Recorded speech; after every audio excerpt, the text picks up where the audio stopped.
Incumbent Prime Minister Viktor Orban, the longest-serving leader in Europe, is trailing in the polls behind the opposition leader Peter Magyar. Right now, we know that there is a huge anti-Orban concert that's underway in Brussels. Talking about resistance to the regime is the message.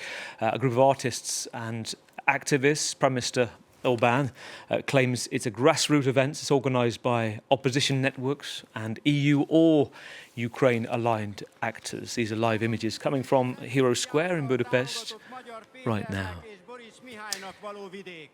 Let's bring in Szabolcs Panyi. He's a prominent Hungarian investigative journalist who, after publishing reports on alleged Russian influence operation, was accused by the government of spying for Ukraine and filed charges against him. The Committee to Protect Journalists described the move as a smears campaign, a dangerous escalation against independent media. Szabolcs joins us on the programme tonight. Welcome to France 24, Szabolcs. Let's talk about your situation that you're facing right now. Just tell us, what is the extent of government action against you? Are you facing police charges? What are the consequences of these allegations right now? Apparently, I'm the first journalist in the European Union who's being accused of espionage by the Prime Minister of the respective country, which is quite unprecedented. But I have to stress that this is just part of Viktor Orban's political campaign. So I'm only a tool in his campaign agenda, through which he's trying to frame that there is a conspiracy against his government. And it's all because I was working on revelations that his foreign minister, Péter Szijjártó, and Sergei Lavrov, the foreign minister of the Russian Federation, are basically maintaining a hotline.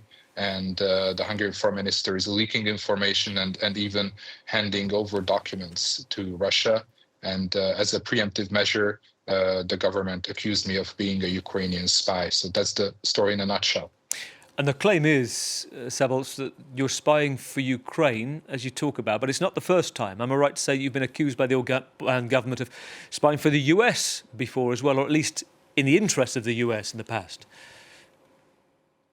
You know, that's the faith of Hungarian journalists and journalists in other pro-Kremlin countries that first were accused of being agents of George Soros, then the CIA, then apparently Ukraine. So, you know, our masters always change according to how the conspiracy theory is shifted.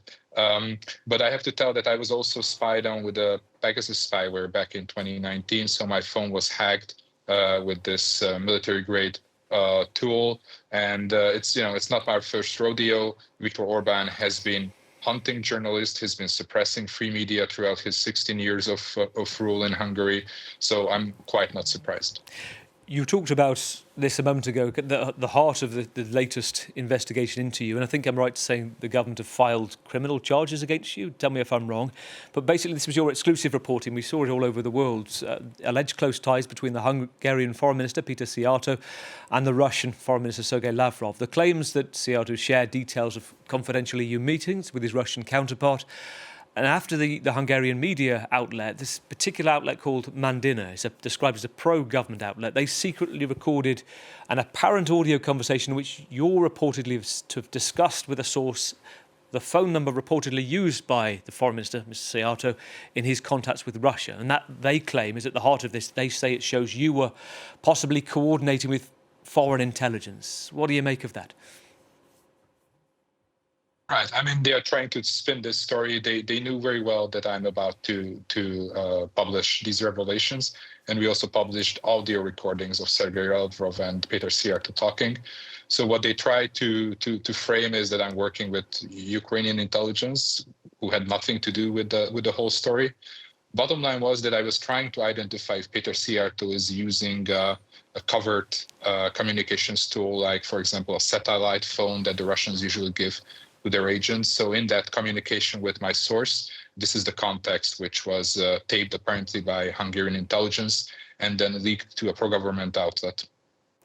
And espionage charges for spying can carry, I think, 8 to 15 years in prison. The government says it's defending, quote, national security interests. The protection for the Committee of Journalists has called on the Hungarian government to drop all charges, saying they're baseless, to ensure all journalists can report on national security issues without facing any intimidation or threats of imprisonment, which they say this is a classic case. Human Rights Watch saying this: it's a dangerous escalation on the state's crackdown on all independent media. Tell us how it's affected your life since. Are you still able to report? Are you facing hostility on the ground when you do? Well, I'm receiving threats. I'm receiving threatening messages, and honestly, I had to take precautionary measures because there could be like psychologically unstable individuals who do believe this propaganda of Orban that I'm a traitor, and who would do crazy things. So it's not the easiest, but we've been finishing together with my consortium of journalists from Poland to Slovakia. Another part of our investigation into Lavrov and Szijjártó's communications. So I'm undeterred. Pressure does not work on me. I'm going to carry on, and I'm going to report on the Russian ties of the Orban government. Just give us an idea of the wider picture. Your colleagues within your news site, other investigative journalists trying to work right now at a time described as one of the most pivotal in a generation, just for how closely fought it is, just what it's like for journalists trying to do work like you are. Right. I mean, the reporters who are on the ground reporting from rallies are usually removed by force from pro-government rallies, for example. There are these so-called titushkis, these men in black hoodies and black jackets who suddenly appear and then they start to act hostile towards the media. And at the same time, we see these coordinated smear campaigns against individual journalists, which try to discredit us and discredit our reporting. This has been going on for quite some years, but it has never been so intense like these days. But I really have to emphasize, as you already quoted, that the international journalistic community really shows solidarity towards me and my other colleagues, and I'm very grateful for that. Can we talk about, I mean, you've investigated Hungarian politics for many years. Now you'll be looking at this campaign with somebody who's focused intensely for a long time. Tell us about Peter Magyar and what his campaign team have said, particularly, first of all, before we talk about him, what they've said about your case. Well, Peter Magyar is a former government insider, so he's coming from Viktor Orban's camp. He does share certain similarities to a younger version of Viktor Orban. And he certainly has his beefs with the media, including with some of my reporting previously. So he's certainly not someone who's, the ideal candidate when it comes to press freedom. But we're in an extraordinary situation right now where we have basically a one-party state, where the line between the ruling Fidesz party and the state is completely blurred. Viktor Orban is using state intelligence services and also state funds to help his own campaign. And on the other side, we see Peter Magyar, who's leading this centrist, center-right movement, which basically aims to bring back Hungary to the heart of the European Union. And it's really up to the voters on Sunday to decide between them. It's a very clear choice, but I have to emphasize that, in an ideal world, the voters could choose between many, many parties. Now it's basically a vote on the survival of the regime or a regime change. But I mentioned that the Committee for the Protection of Journalists, Human Rights Watch, saying that these are baseless claims. Is Peter Magyar, which might give us an idea, perhaps as a snapshot of how journalists could look at this, has he joined in any commentary on that to support those descriptions? No, usually Peter Magyar, he doesn't, give much support to the media. He's running his own campaign, and that's his thing. I mean, I'm also going to scrutinize him if he's prime minister, so he has, nothing to do with my case. How would you sum up this moment? You talk. It's very interesting what you just said a moment ago about the choice. You've talked about being pursued by the government, as Human Rights Watch and the Committee for the Protection of Journalists says. In the situation you're in now, if the Orban administration goes on to win, what will you do next? Do you stay? Well, I mean, I have committed no crimes, and these attacks against me are mostly a coordinated smear campaign, which uses the rhetorics that, they're pressing charges. But in reality, the police has not even started investigating. They are actually waiting, sitting out the election to see who's going to be in power, not to anger, a possible TISA government led by Péter Magyar.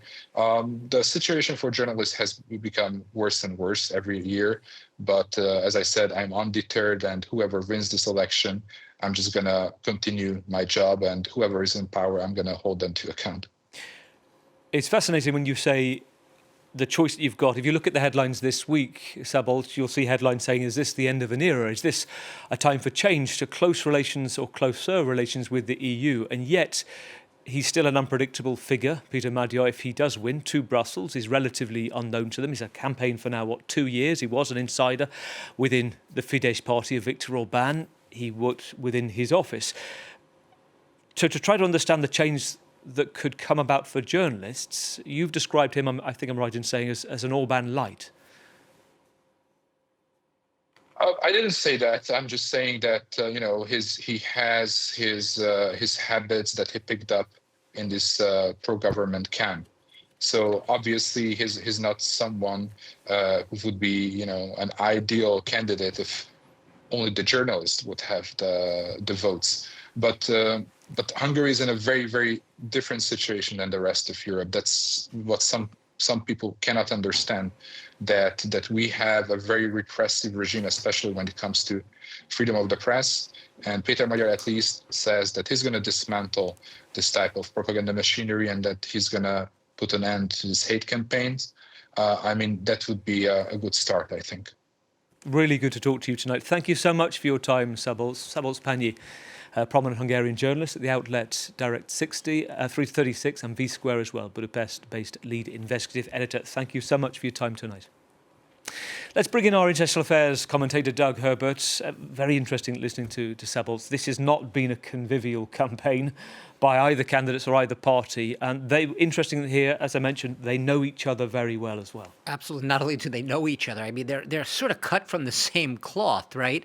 Péter Magyar isn't exactly, I guess, the mini-me of Orban, but he's pretty close in the sense that for many years, he basically gravitated in the same orbit, in the inner circle, the elite inner circles of Fidesz, of Orban's party. He was very much friends with all of its members. He was one of them. And we don't have to go back that far, right? You can go back 2 years, 2024. He made a sort of dramatic break with the government of Fidesz. He sort of stormed out of the party. Why? There had been a scandal within the party because it emerged that Orban's government had pardoned a man who had been convicted of helping to cover up a sex abuse scandal at a children's home. You can imagine that this made quite a few ripples across the Hungarian political landscape, and it more than just a little tainted the image of the Fidesz party. And that is the moment, really. We're talking early 2024, when Magyar sort of, parted ways with Fidesz after an entire political career essentially spent in its epicenter and his political rise, thanks to Fidesz in many respects. So what's interesting today is these are two men who are obviously, at least when you look at these elections from the outside, right? Europeans looking in, the rest of the world looking in, a closely watched election with two very possibly different outcomes. For Hungarians looking at the election, Magyar in many respects, while a lot of them see him as, yes, the best hope of dismantling 16 years of Orban's, quote, illiberal democracy, that illiberal model, which has also been, adopted by nationalists and ultranationalists and far-right movements across the board, not just in Hungary. When they look at this man, I won't say lesser of two evils. There are some people who genuinely like him, but he raises a lot of questions with people, a lot of skepticism, and yes, and let's just say it, and enthusiasm among some. He has gotten a lot of people coming to his rallies, and he has barnstormed really across Hungary, going 6-7 speeches a day, going into the heartland, really hitting the hustings, as they say, giving speeches in small villages. And there has been a sense of that enthusiasm. But at the same time, as many people who are enthusiastic about him look at him and they say, he's no angel. We know he has a lot of flaws. But then they say, stacked up against Orban, he is, as I said, perhaps the best hope of getting him out. And perhaps the reason they feel that way is precisely what we were talking about. The fact he can relate to Fidesz. He knows the inner workings of Orban's party. He knows how they think. He knows how they behave. He can anticipate it, and he's able to, in a sense, defuse it.